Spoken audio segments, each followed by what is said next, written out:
আসসালামু আলাইকুম ওয়া রাহমাতুল্লাহি ওয়া বারাকাতুহু।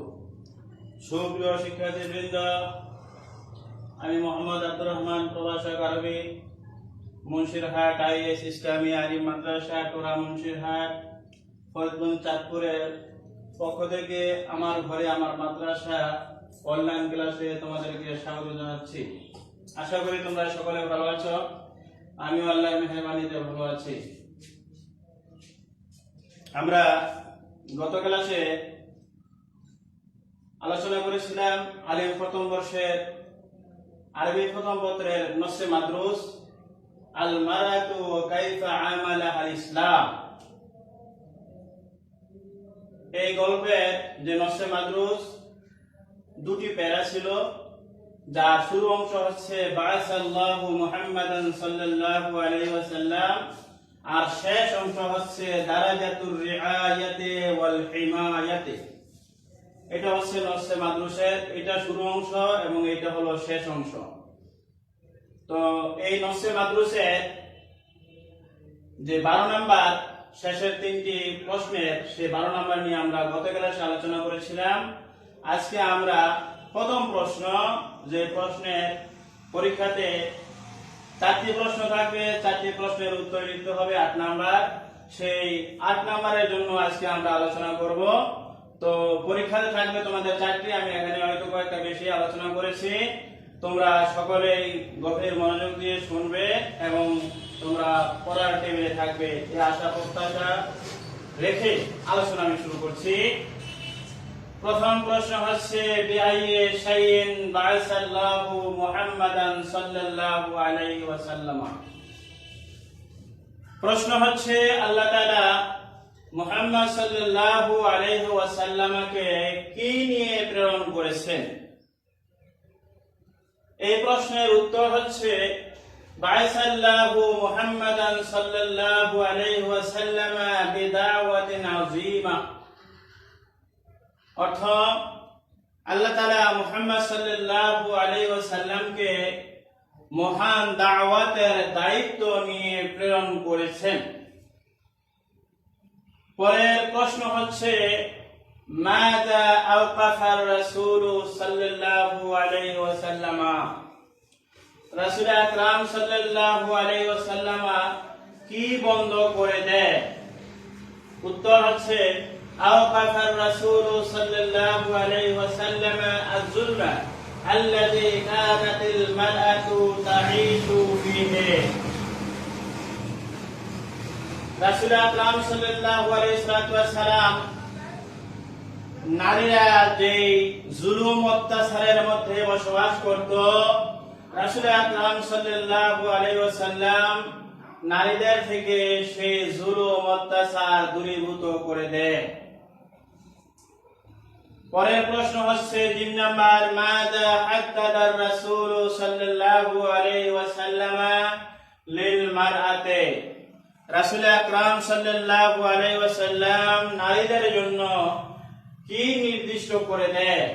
উত্তর হচ্ছে হাদ্দাদার রাসূল সাল্লাল্লাহু আলাইহি ওয়াসাল্লাম লিল মারআতি মাকানাহা তাবিঈয়্যা। অর্থ, রাসূল আকরাম সাল্লাল্লাহু আলাইহি ওয়াসাল্লাম নারীদের জন্য তার প্রকৃতিগত স্বভাবগত যে মর্যাদা রয়েছে আল্লাহ প্রদত্ত, সেই মর্যাদাটাকে রাসূল নির্দিষ্ট করে দেন নারীদের জন্য। পরের প্রশ্ন 4 নাম্বার মান আলানা আন্নাল মারআতা ওয়ার রাজুলা ফি দীনিল্লাহি সাওয়াউন।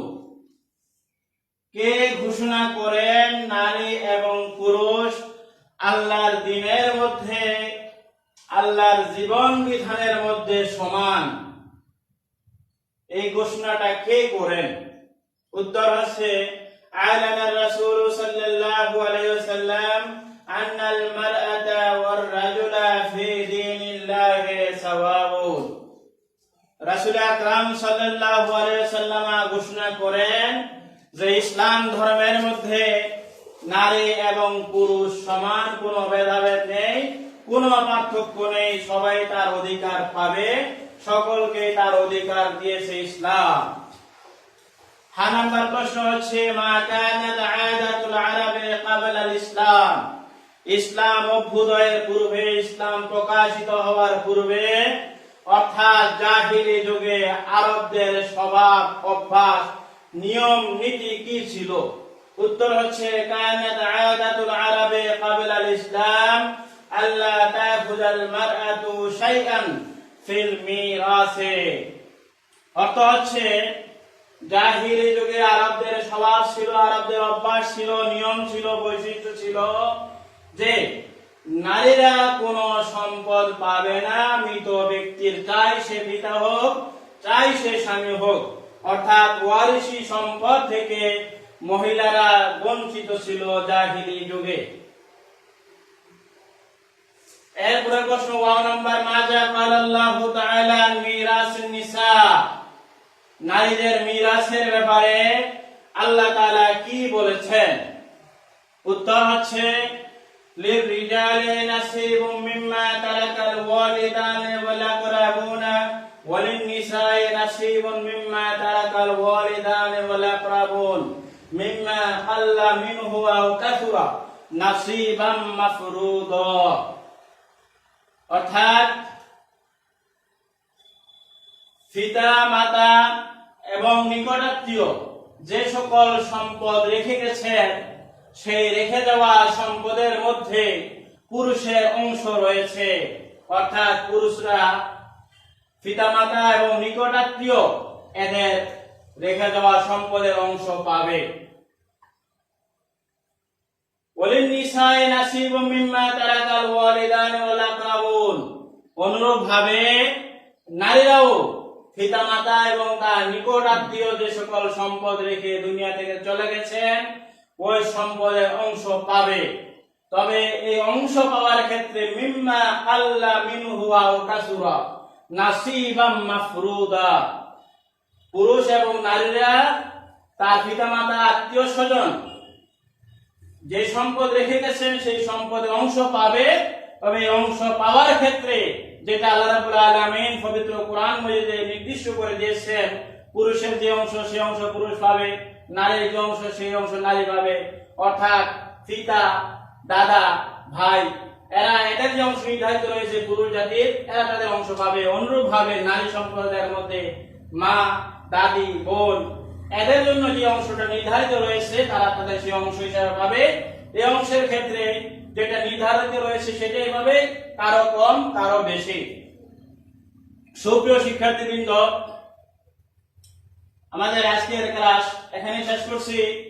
তো তোমাদের প্রতি উপদেশ হচ্ছে, যেহেতু করোনা ভাইরাস চলতেছে, বাড়িতে পড়ার একটা সুবর্ণ সুযোগ, আশা করি তোমরা এই সময়টাকে, সুযোগটাকে কাজে লাগিয়ে ইনশাআল্লাহ পড়ালেখায় মনোযোগী হবে, এই আশা ব্যক্ত করে আজকে অনলাইন ক্লাস থেকে বিদায় নিচ্ছি। আসসালামু আলাইকুম ওয়া রাহমাতুল্লাহি ওয়া বারাকাতুহু।